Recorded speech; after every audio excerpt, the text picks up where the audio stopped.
How do mirrors work? Every morning you stare at one, but have you ever stopped to think about what's actually happening? Mirrors are professional light bouncers. When light hits most objects, it scatters everywhere like toddlers after a piñata breaks. Your shirt, the wall, that sandwich on your desk, they all scatter light randomly. That's why you see colors but not reflection. Mirrors are different.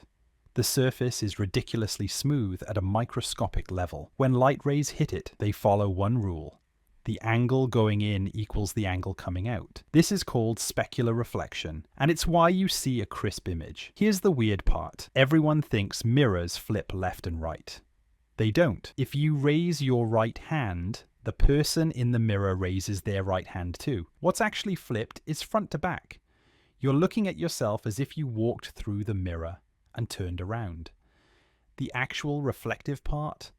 A thin coating of aluminum stuck to the back of glass. Without that metal layer, you just have a window. Speaking of things your brain misinterprets, let's talk about why your body randomly makes that annoying sound. Why do we get hiccups? Congratulations, your diaphragm just had a meltdown. That muscular sheet below your lungs just went rogue. Your diaphragm contracted involuntarily, forcing your lungs to gulp air suddenly. A split second later, your vocal cords slammed shut, creating the signature hic sound. But why? Your diaphragm gets irritated for dozens of reasons.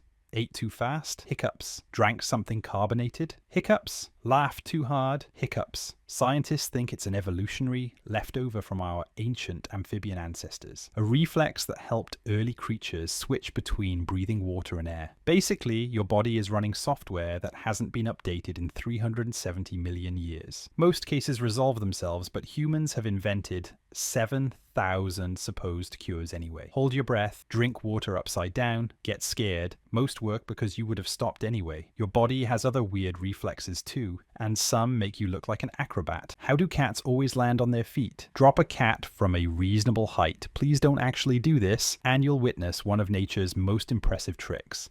That cat is going to rotate midair and land on its feet. This is the righting reflex. The moment a cat starts falling, sensors in its inner ear detect which way is up. First, the head rotates toward the ground. Then the front half of the body rotates one direction while the back half goes the other. They can pull this off because their spine is incredibly flexible, more vertebrae than ours, and no collarbone to lock things in place. Once oriented, they extend their legs and arch their back, creating drag like a furry parachute. Combined with their low body weight, they don't hit the ground with as much force as you'd expect. Kittens develop this reflex at 3 weeks old and master it by 7 weeks.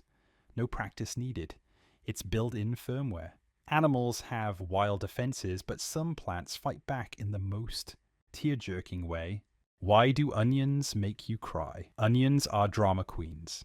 They sit there looking innocent until you slice into one, and suddenly you're crying. Inside an onion's cells are two chemicals hanging out separately. Your knife smashes those cells, forcing these chemicals to meet. They react immediately, creating a volatile compound that evaporates into a gas and floats toward your face. When it reaches your eyes, your nerve endings panic. Your brain interprets this as an attack and deploys the tears, flooding your eyeballs to wash away the irritant. Here's the irony.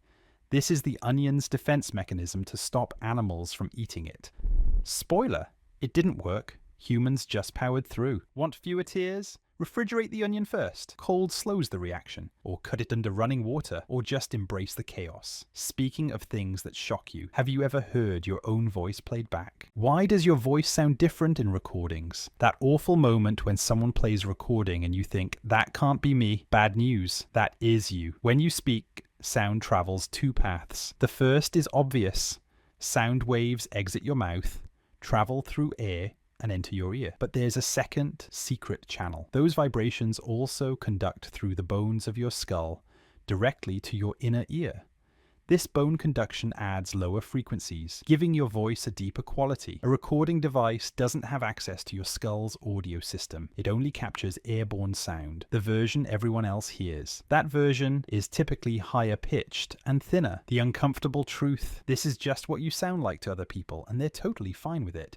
Your brain plays other tricks too, especially when you're reading. Why does your brain ignore the second "the"? Go back and read that title carefully. There are two "the's" in a row, and you probably skipped the second one. Your brain is an efficiency machine, constantly predicting what comes next. When you read, you're not looking at every letter, you're pattern matching. When you encounter common words, your brain jumps ahead. If there's a duplicate, your attention system treats it as redundant and edits it out. This is why you can proofread your writing 10 times and still miss glaring errors. Your brain is too busy predicting to notice what's actually there. Want to catch mistakes? Read backwards, word by word. It breaks your brain's prediction engine. Your brain's autopilot affects more than reading. It's also why you're probably addicted to this next thing. How does caffeine work? Caffeine is the world's most socially acceptable drug. But what's it actually doing inside your brain? Your body produces adenosine throughout the day. As it accumulates, it makes you feel tired. Caffeine's genius move. It's a molecular imposter. It fits into adenosine receptors but doesn't activate them. It just blocks them. With sleepiness, signals blocked, your other systems go into overdrive. Dopamine and adrenaline increase, your heart rate picks up, and you feel alert. But here's the catch. Caffeine doesn't create energy. It just hides the empty fuel light. When it wears off, all that adenosine floods back. That's the crash. Your body also develops tolerance, which is how people end up needing 3 cups just to feel human. Speaking of things your body does automatically, here's one that's somehow contagious. Why do you yawn? Yawning is universal, yet scientists still debate exactly why. For decades, the explanation was oxygen.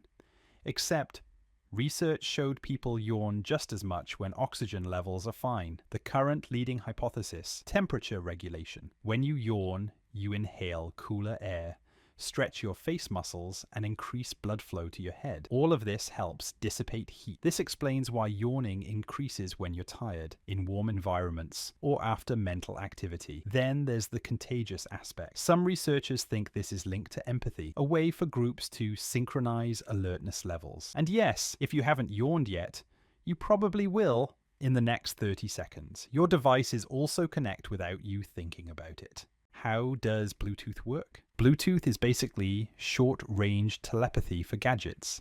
It uses low-power radio signals that only travel about 30 feet. When you pair devices, their Bluetooth chips perform a digital handshake. Here's where it gets clever. Bluetooth uses frequency hopping, rapidly switching between 79 different frequencies hundreds of times per second. If there's interference, it simply jumps to a clear channel. Your audio gets broken into tiny data packets. Each packet bounces across these frequencies in a pattern only your paired devices know.